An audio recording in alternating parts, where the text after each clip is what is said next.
The theme is compassion near and far. And one of the aspects of compassion that we don't often talk about is that whether it's someone close or someone far, it really doesn't make any difference. And when someone is far or some situation is far, we may think of it geographically or in time or whatever it is, but it's not far. Right? When we're working with compassion, it's right there. And it's one of the things that we've talked about a time or two on these calls, where with a sense of, when we're meditating and when we're talking and we're sharing, there's a sense of cohesion, unity and community and connection. Even though everybody's hundreds if not thousands of miles away from each other. And so when we're doing these exercises, I want to emphasize this phenomenon, which is that when we bring someone to mind, or we're thinking about a particular situation, or we're extending compassion to someone, it doesn't matter where they are in the world. There's an immediacy there. There's something that there's a space that we're in that where time and distance isn't really a factor.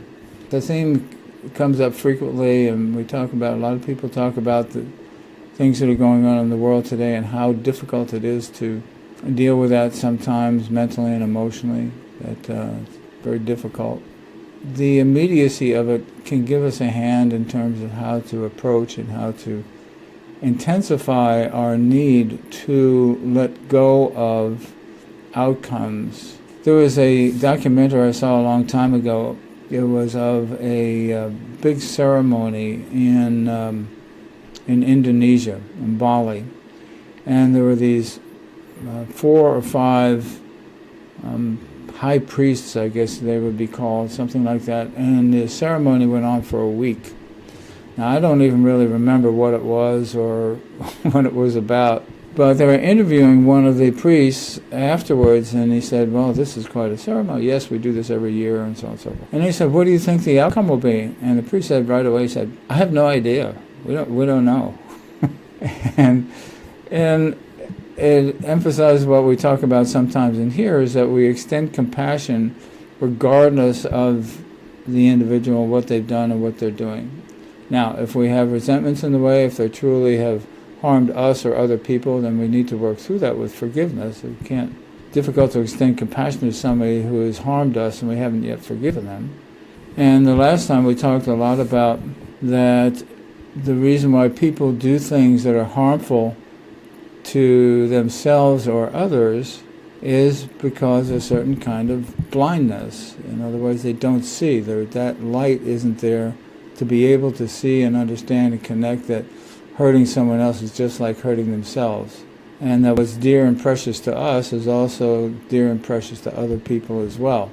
And people that throughout history and contemporary times commit heinous crimes over and over and over again because they have this.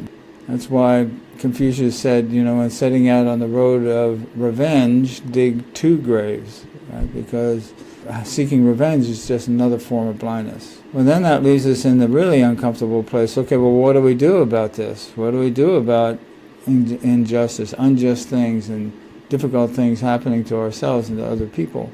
And the task is, and this is why I do this, as part of an answer to that is we have to help people see. And I was raised in a very political home. My parents were union organizers when I was a kid growing up, and spent a lot of time on picket lines and marches and that sort of thing. All of that is good. I'm so grateful I have that history. And I'm finding now that the family solution was to was to overpower and seek revenge and throw out the bombs and vote them out of office or whatever was happening. But there wasn't a whole lot of compassion. There was a lot of alcoholism in my family, and so they never could really make that spiritual step into everybody's suffering, even the ones that are bringing great harm to others, and the people that have poisoned the environment and that sort of thing. Because I found that when we have selective compassion, it's not the fullness of compassion. And it's harder to be compassionate toward even people that we care about if we're consciously or unconsciously restricting that from other people.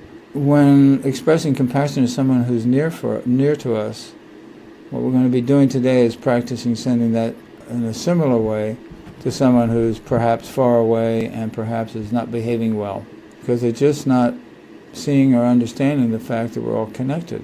We've talked before about that disconnection, that alienation from self is really the problem, because if somebody was connected to themselves, they'd recognize that they're as much a part of nature as everyone else is. Out of love and caring for oneself, that automatically is extended to other people and other things, like nature itself, our wonderful pets, and our next door neighbor, and we don't like them particularly, and that sort of thing. The things that are happening in the world, many of them are happening at a distance. A lot of people who are very concerned about that are connected to the suffering that's occurring. And we got a lot of problems at home also. And nothing, we don't have any wars going on here right now per se, but we got some serious issues going on. Compassion, the way I see it, is a way to prepare ourselves for what may come in the future and help us to reconcile with what's going on in the moment. We'll start with as usual, with a mindfulness meditation, and in that meditation spend a little bit of time grounding in the space between stimulus and response, in the space that's between thoughts, because that's the space of compassion and connection and peace of mind. So we will do that and then begin to bring to mind people or beings that we can practice extending compassion to. And we'll also spend a little bit of time on ourselves, taking a look at things that we perhaps in our personality we don't particularly like, or some of our behavior in the past which was not good, and we all have those, or did something we're ashamed of, or hurt somebody inadvertently or even on purpose. But whatever it is, being able to take a look at that and have compassion for ourselves in that regard. Again, what we're talking about as we do these practices, that we're not excusing ourselves, we're not trying to placate something, we're not trying to let ourselves off the hook or anyone else off the hook. Compassion doesn't judge. And so hopefully when we are able to and get comfortable with providing compassion for ourselves with things that we've done that weren't so good, we'll move on to people who are in the news and see how we do with that. Making that leap can be pretty difficult, so not to worry if it's upsetting to some degree. And if you can do it, fine. And if you can't, that's fine too. Because it's really a pretty big ask to have compassion towards some of these folks. But at the root of it really is that deep down we all belong to the same race, the human race. And that human race belongs to the larger set of beings called nature, like trees and animals and birds and sky and the earth, like the Native Americans talk about. They have complete identity with the things of the earth and see themselves and the earth and all the creatures of the earth and the sky and the land and the rocks and as brothers and sisters. It's about getting in touch with that connection that we actually have with nature and all things in nature, including people in this world who are not behaving well. So let's find a comfortable position, comfortable spot, and I guess the folks who aren't here will figure it out that there was a time change, I hope. And so finding a comfortable spot where we can just stay present and not to have to move any muscles, and to stay comfortable, and we'll begin.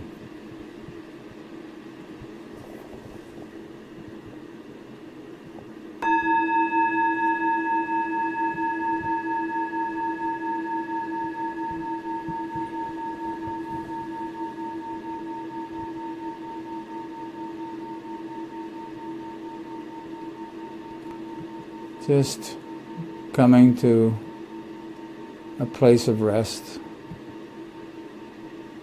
allowing ourselves just to settle in to the present moment as best we can.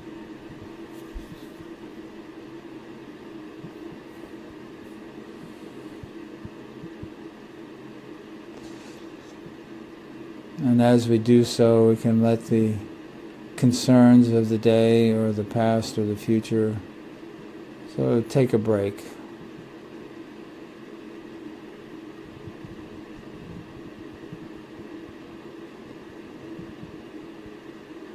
And when a thought or a feeling arises, simply recognizing it's come up and releasing it and coming back to the present moment.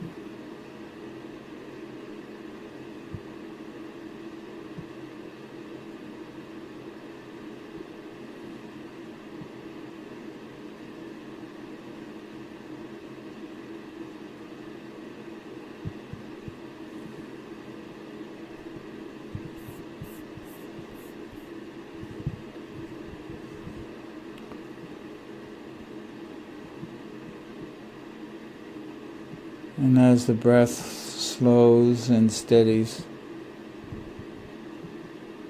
and our awareness sinks into our body,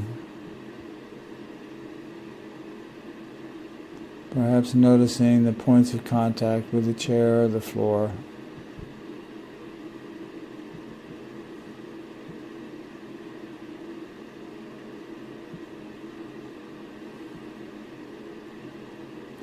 Just resting our awareness as best we can right here.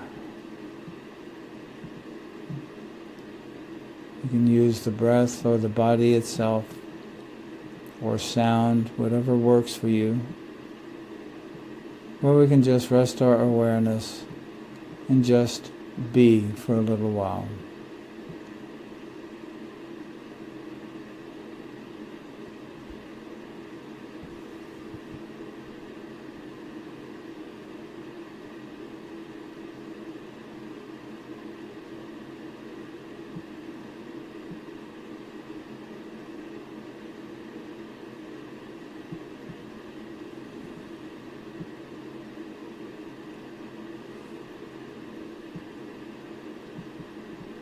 And kind of as we get used to this, we may find ourselves continuing to settle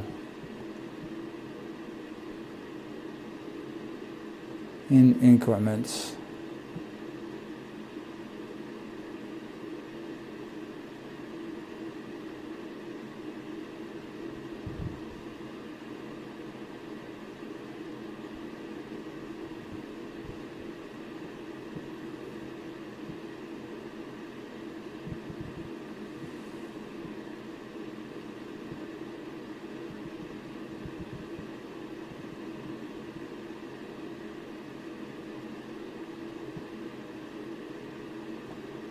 And simply being aware that being present sometimes is enough. Just being. Letting go of thoughts of the past or the future or to-do lists.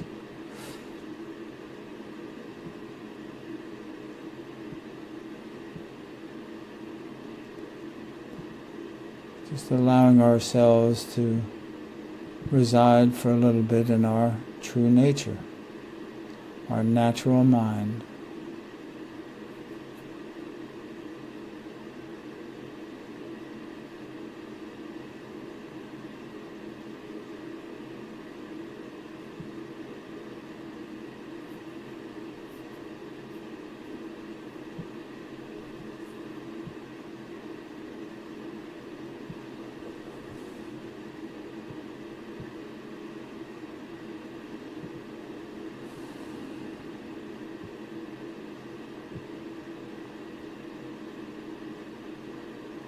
Sometimes I refer to this space like it's a cathedral, where we walk in and all of a sudden there's this open space, and our heart opens and our mind opens.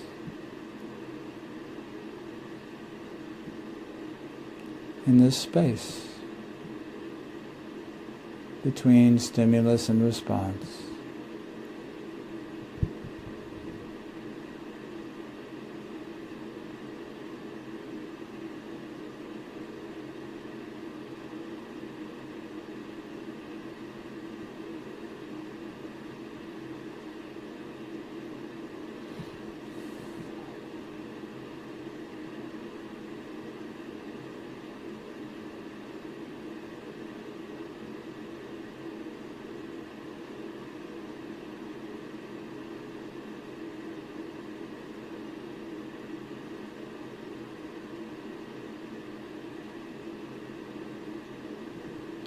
And as thoughts or feelings may waft through, that's okay, letting them go perhaps as soon as they arise.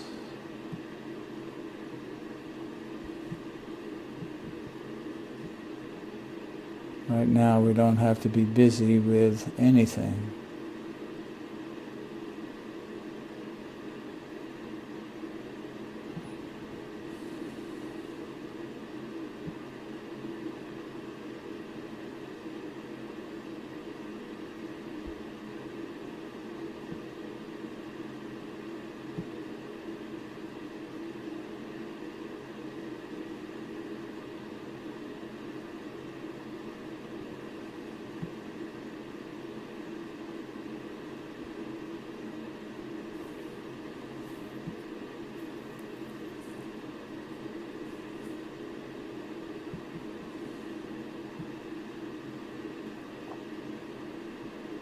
And find in this space a steady space, realizing that it's always present as soon as we turn our attention toward it. And in that sense, it's timeless. Paradoxically, that the present moment should have a timeless quality.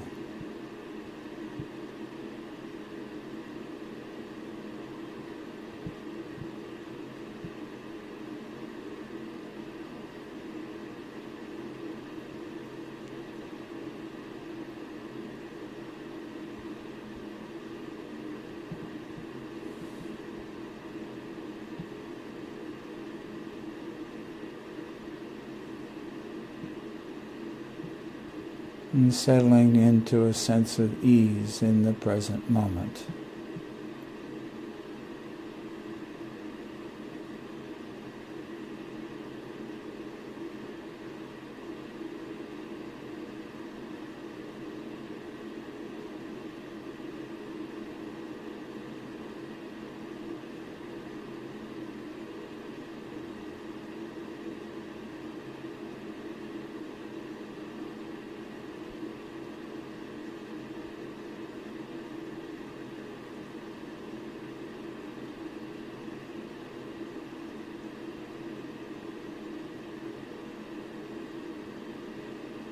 And just being in this space as best we can.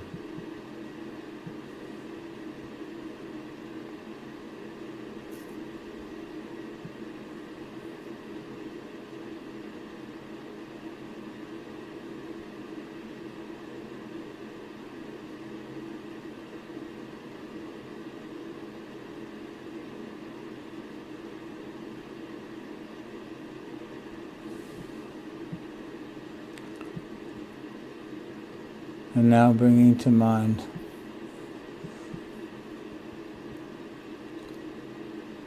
something from the past where we acted poorly. Either we did something that didn't turn out well, perhaps hurt someone's feelings, or a time when perhaps we failed to act when we could have.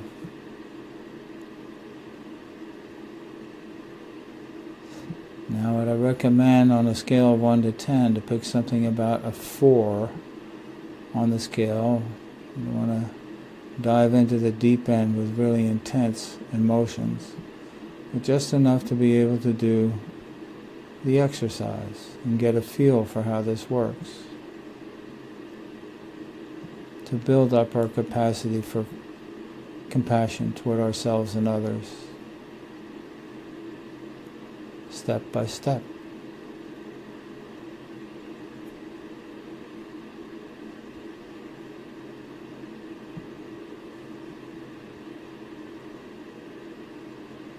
So bringing this incident to mind clearly,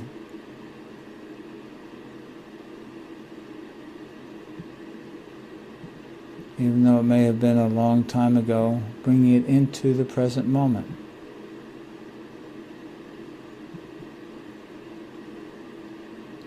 And for a moment, simply being with it.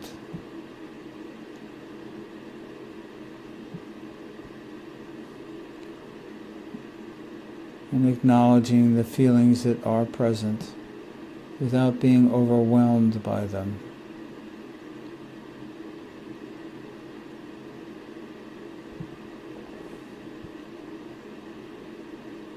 And foregoing any self-criticism, because we acted perhaps out of ignorance. We didn't know at the time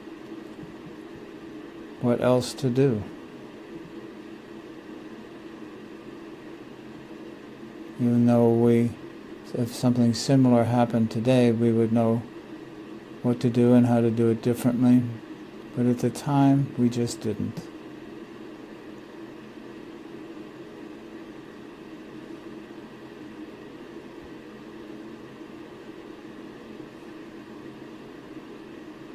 And perhaps through the avenue of remorse, bringing some compassion to this situation, to ourselves now and at the time.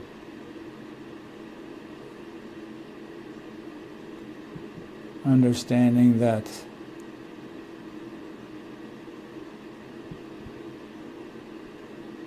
now we would never do something like that, whatever it was.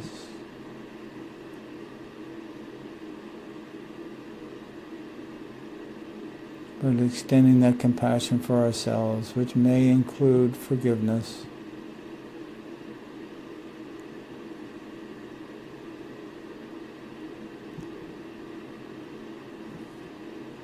That it wasn't because we were bad or wrong, or a bad person, that sort of nonsense. We just didn't know how to do it any differently.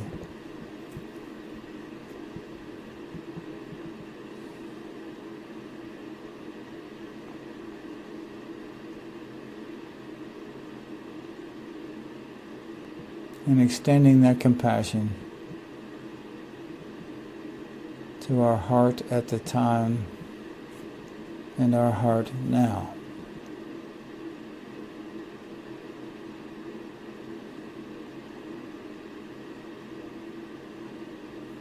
Like a loving friend or a loving parent, loving us anyway,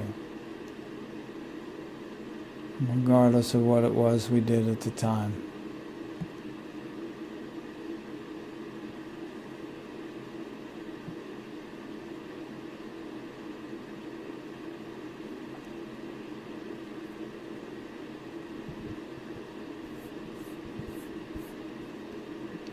And even though it may have occurred a long time ago, getting a sense that that time distance, that time sense doesn't really exist. It is fully present at the moment.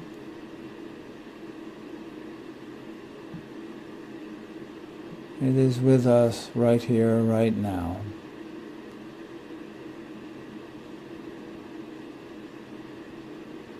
And extending that loving kindness and compassion toward ourselves as we would a dear friend or a beloved family member.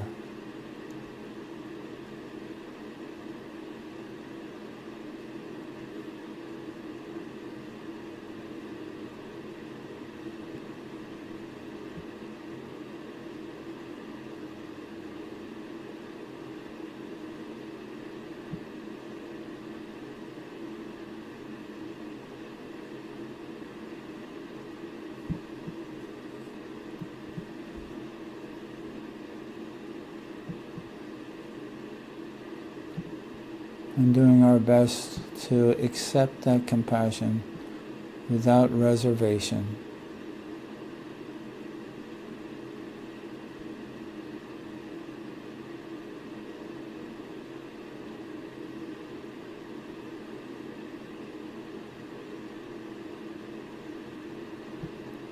Allowing the light of compassion and forgiveness shine on this situation and on us and whoever else was involved.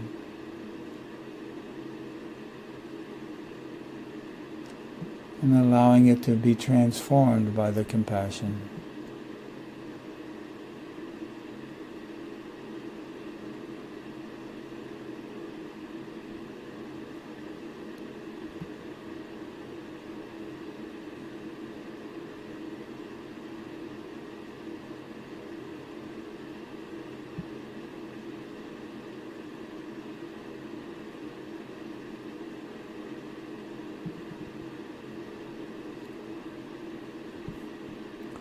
knowing that we can give ourselves what we needed in terms of compassion and loving kindness now, and we couldn't then. But we can now.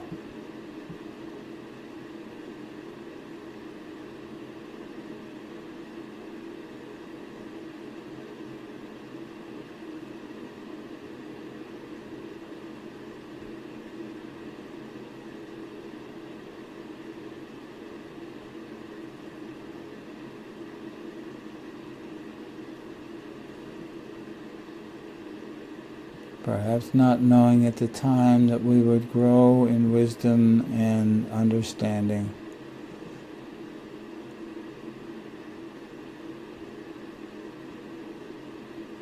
And never even think of or do those things again at some point in the future. And that time is now to realize this.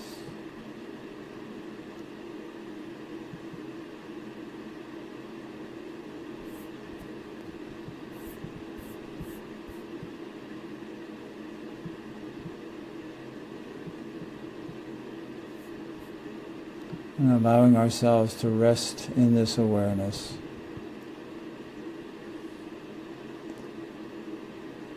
And allow our past self to be a part of our present moment in the light of compassion.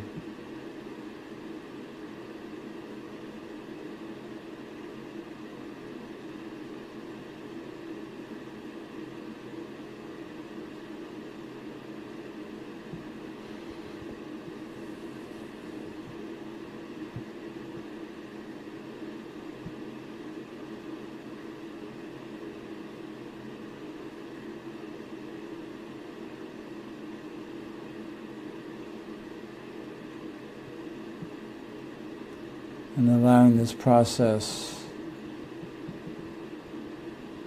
to mature in its fullness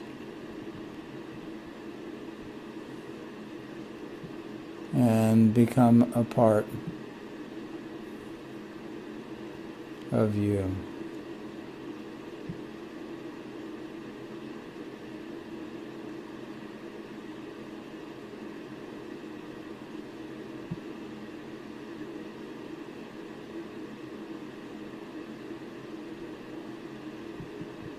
Or perhaps sensing the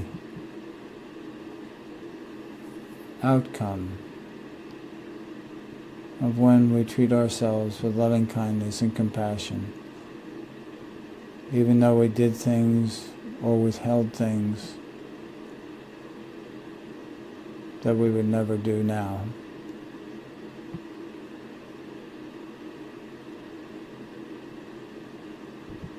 And how that's possible.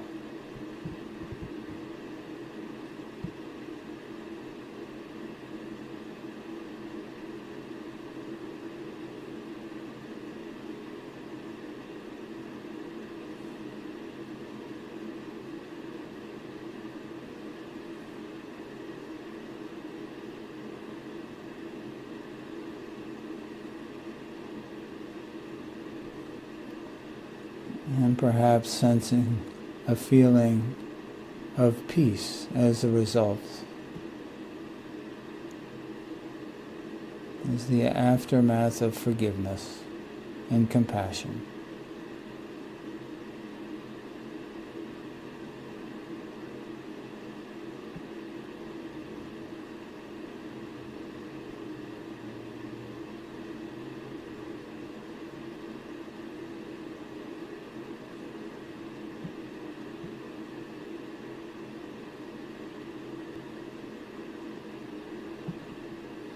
And letting that's part of our exercise together to conclude by bringing to mind someone who you find troubling, their behavior troubling, and hopefully we can find someone who's about a 4 on the scale of 1 to 10.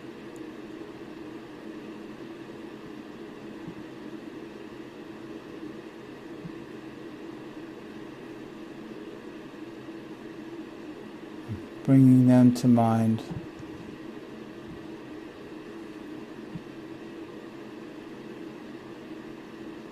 As difficult as it may be. And again, if the feelings are too great, make someone a little less egregious in their actions.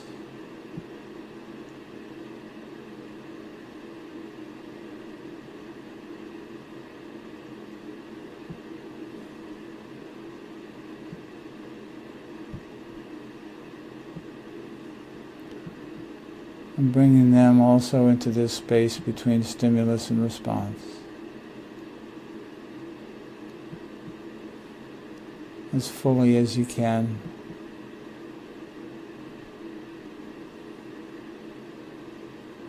And with a very clear awareness of what their deeds are or have been.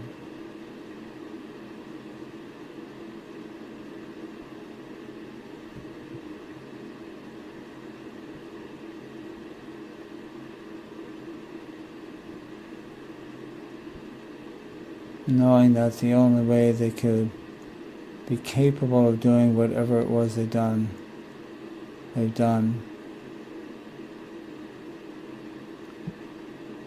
is by being blind to the consequences and the suffering of others.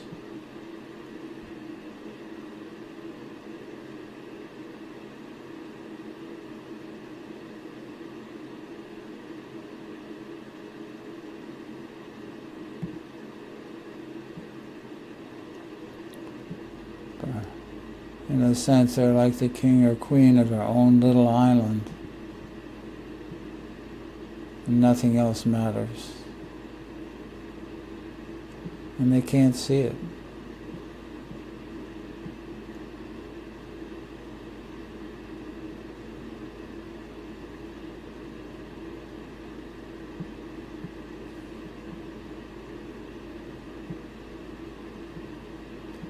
It's like a part of them that is alive, and part of nature is completely disconnected from nature and others' experience.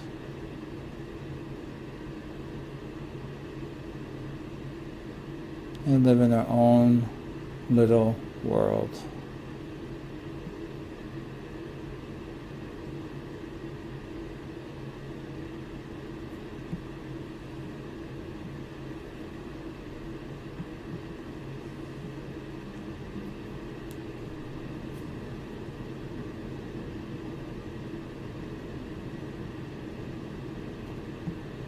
And as a result, they may think that having more money or more power or abusing others is going to make them happy.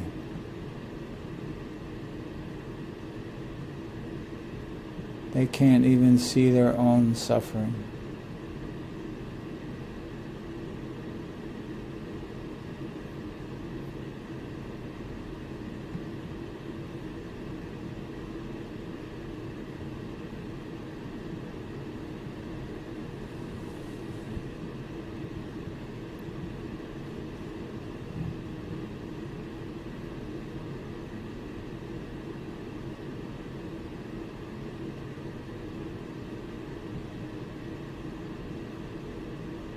And all we can do is shine the light of wisdom and compassion on them,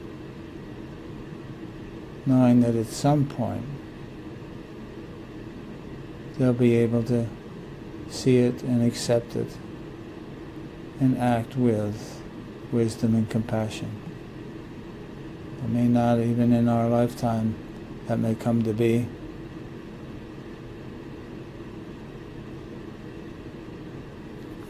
Because again, here time doesn't matter.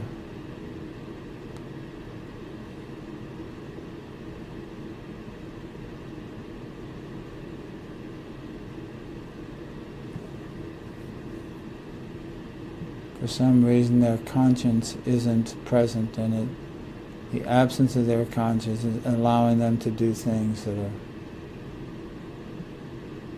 really harmful to others.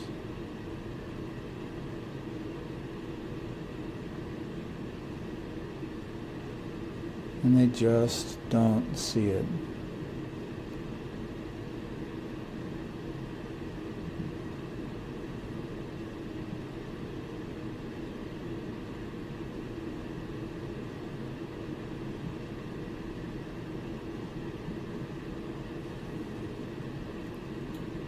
And in this process, relaxing into it as best we can. It's not easy to have compassion for those who have harmed us or others. But we just do our best. Take the sun and the rain as our teachers.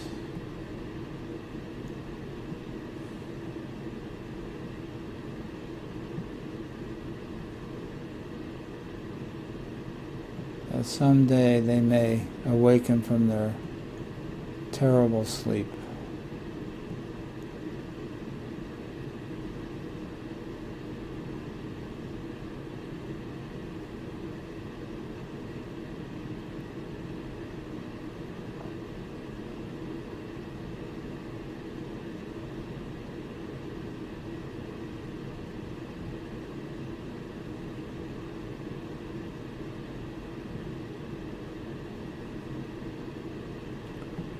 Getting a sense of how we feel in this process.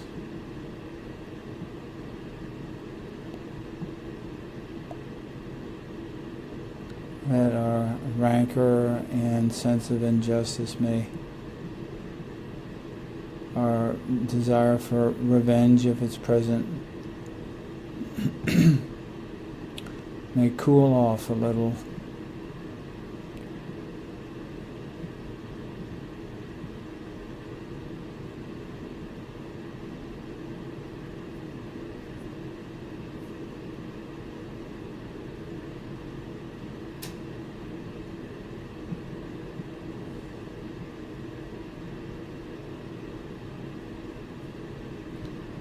And know that one day, who knows when,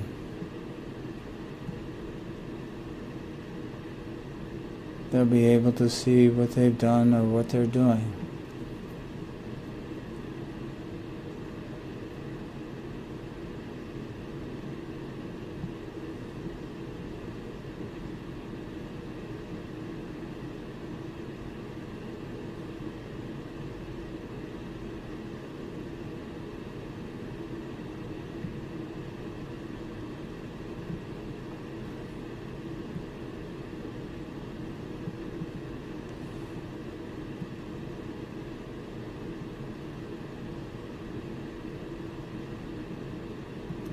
And simply doing the best we can without criticism or judgment. This is not an easy exercise. But knowing that we can make progress along the way.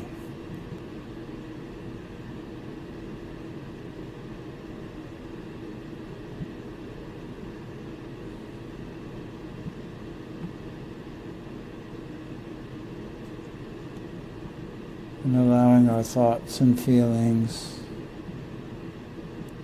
to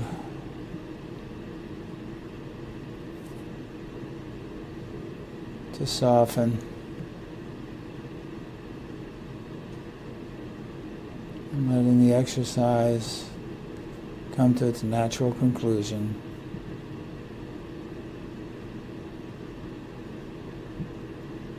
And absorbing the process and the feelings of this exercise as best we can. Knowing that we've made a step or two,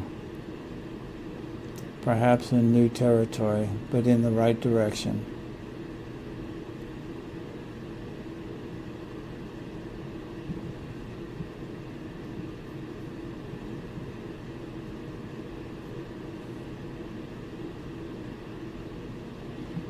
And coming back to present moment awareness. A space between stimulus and response. This place of equanimity.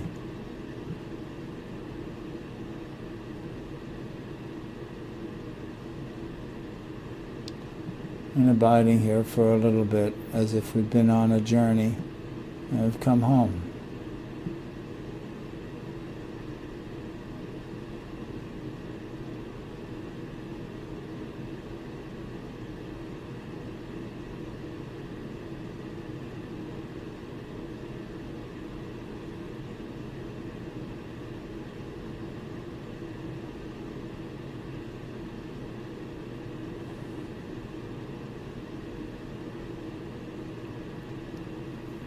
And sensing the warmth and care of compassion for ourselves, past, present, and future.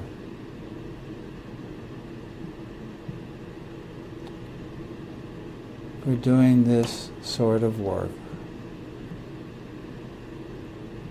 making a contribution however we can.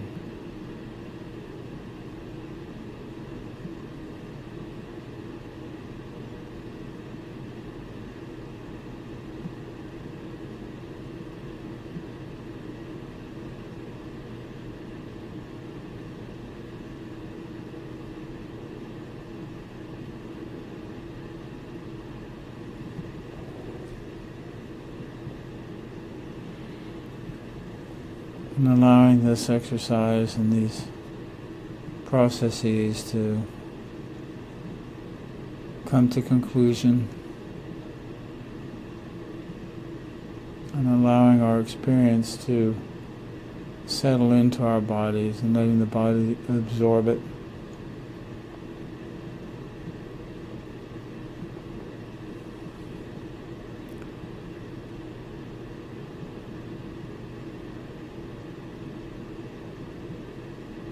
So that when the bell rings again, we can bring it with us as we go about our day.